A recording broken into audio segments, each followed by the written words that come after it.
Next day यांग लू को कल रात के बारे में बता देता है। यांग कहता है कल मैंने उसके साथ फ्लर्ट किया था। लू पूछता है उसका रिएक्शन कैसा था। यांग कहता है कल मैं बहुत ही ज्यादा नर्वस हो गया था, इसीलिए मैंने इस चीज को ध्यान नहीं दिया। ये सुन के लू कहता है मछली पकड़ने के लिए तुम चारा तो फेंक रहे हो, पर तुम्हें परवाह नहीं वो मछली चारा खा रही है या नहीं। यांग इरिटेट होके कहता है अगर तुम मछली पकड़ने में इतना इंटरेस्टेड हो तो तुम किसी को ढूंढ क्यों नहीं लेते। लू कहता है अभी तक मुझसे ज्यादा समझदार इंसान नहीं मिला है। तभी डोर लॉक करने के दौरान ताला टूट जाता है। यांग कहता है इसे ठीक करने के लिए हमें लॉजिस्टिक टीचर को बुलाना होगा। देन यांग लू से कहता है मैं स्नो हटाने के लिए जा रहा हूँ, तुम यहाँ पे रुक के इसे गार्ड करो। इसके अंदर बहुत सारी ऐसी चीजें हैं जिससे बच्चों को हर्ट हो सकता है, तुम किसी को भी अंदर जाने मत देना। ये कह के यांग वहाँ से चला जाता है। उसके जाने के बाद लू घर के अंदर एंटर करता है एंड वो सो जाता है। कुछ देर के बाद वहाँ पे दो बच्चे पहुँच जाते हैं। वो दोनों बच्चे दरवाजा ओपन करते हैं। तभी वो अपने सामने लू को देखते हैं। लू कहता है किसने तुम्हें अंदर आने दिया, मैं टीचर को तुम्हारे बारे में बता दूंगा। ये सुन के वो दोनों बच्चे वहाँ से घबराते हुए भाग जाते हैं। तभी लू को मैसेज आता है कि तुम्हारा वेबसाइट हैक हो गया है। इसके बाद सीन शिफ्ट होता है जियांग एंड यांग के ऊपर। अभी वो दोनों लंच कर रहे होते हैं। जियाओ कहता है तुमने अपने दोस्त को इनवाइट क्यों नहीं किया साथ में खाने के लिए। यांग कहता है उसने कहा कि उसे कुछ काम है इसीलिए वो वापस चला गया, पर मुझे पता नहीं वो किस चीज में बिजी है। जियाओ कहता है कल मैं सिटी जा रहा हूँ, अंकल जिन एक मीटिंग बिठा रहे हैं, वैसे क्या तुम गर्म पानी पीना चाहते हो। यांग कहता है हाँ। यांग फोन में बिजी था, इसीलिए जब वो जियाओ से पानी ले रहा होता है तब उसका हाथ उससे टच हो जाता है, जिसकी वजह से वो ब्लश करने लगता है। जियाओ कहता है इसीलिए तुम्हें मेरे क्लास के साथ भी एडजस्ट करना होगा। यांग कहता है तो फिर मुझे 5 क्लासेस लेनी होगी। हाँ, ये बहुत ही थका देने वाला है। ये सुन के जियाओ उसे चिकन पीस देते हुए कहता है तुम्हारा बहुत बहुत शुक्रिया। यांग चिकन खाते हुए कहता है क्या बस इतना ही। लंच करने के बाद जियाओ कहता है मैं सुबह से इसके बारे में सोच रहा हूँ और मुझे तुमसे कुछ पूछना भी है। यांग कहता है तुम्हें क्या पूछना है। जियाओ कहता है क्या तुम, और तभी एक बच्चा चिल्लाते हुए कहता है क्या तुमने कुछ सुना। वेयर हाउस में बहुत सारे ट्रेजर्स रखी हुई है और उन्हें गार्ड करने के लिए किसी को रखा गया है। दूसरा बच्चा कहता है वो किस तरह का ट्रेजर है, क्या वो किसी तरह का एंटीक चीज है या फिर कोई फॉसिल। मैंने इस तरह की चीजें फोन में देखी थी। उनका कन्वर्सेशन सुन के यांग हंसते हुए कहता है ये छोटे बच्चे कितने फनी है। मैंने यांग जियाओ से कहता है तुम मुझसे क्या पूछना चाहते थे। जियाओ कहता है कुछ भी नहीं। ये कह के वो वहाँ से जाने लगता है। देन यांग लू को मैसेज करता है कि जियाओ मुझे कुछ कहने वाला था पर वो रुक गया, मुझे उसका रिएक्शन सही से समझ में नहीं आ रहा है। लू रिप्लाई देता है इसका मतलब है कि तुम सही जा रहे हो, इसे जारी रखो। ये सुन के यांग बहुत ही ज्यादा खुश हो जाता है।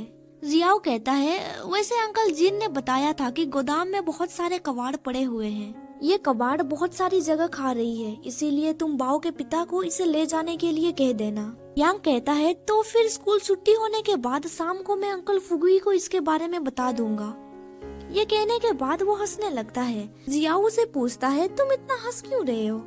इसके बाद हमें शाम का सीन दिखाया जाता है। जियाओ एक बच्ची का होमवर्क चेक कर रहा होता है। वो बच्ची कहती है 89, 72, 99, 81। जियाओ कहता है तुमने सही कहा।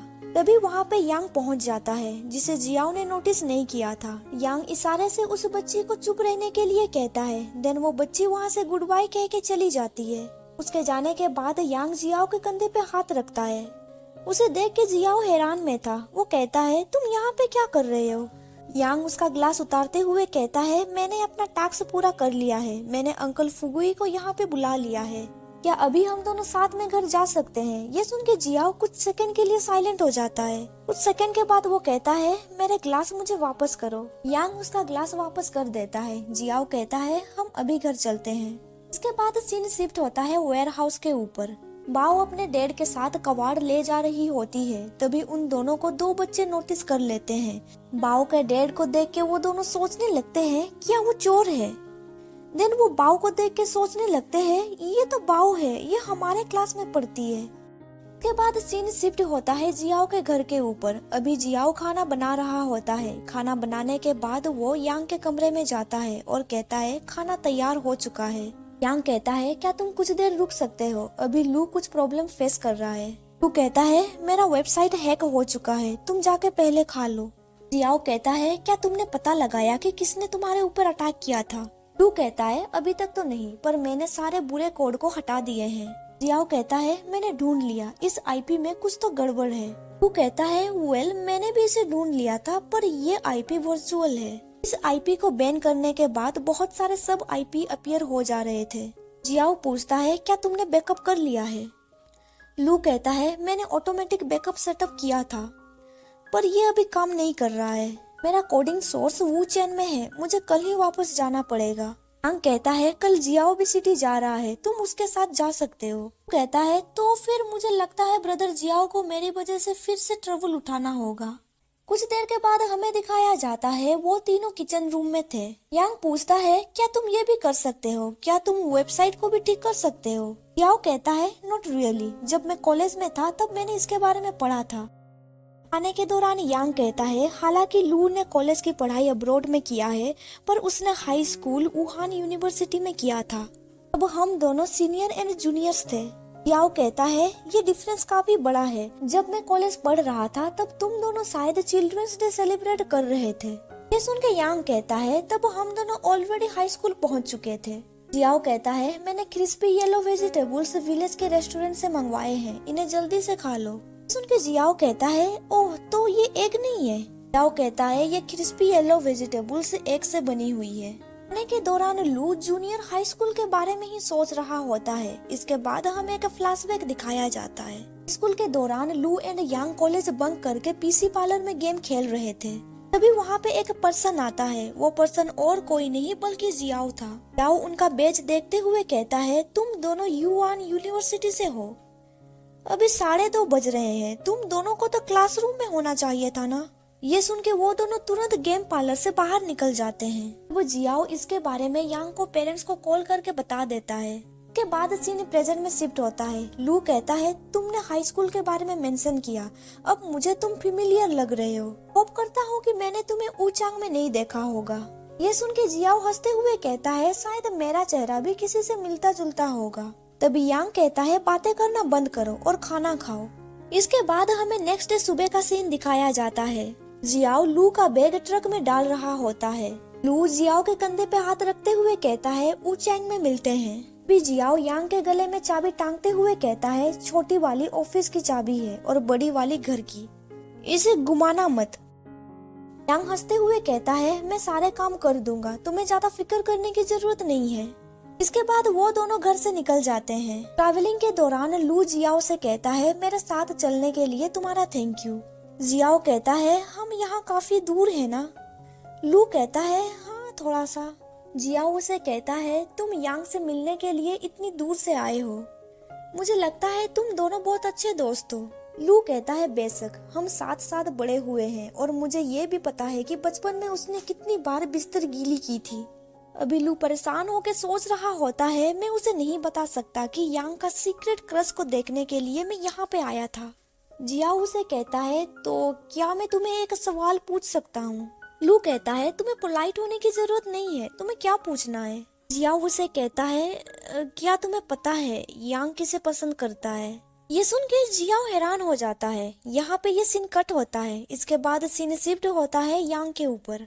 यांग अभी विंडो के पास खड़ा हुआ था, तभी उसका फोन वाइब्रेट होता है।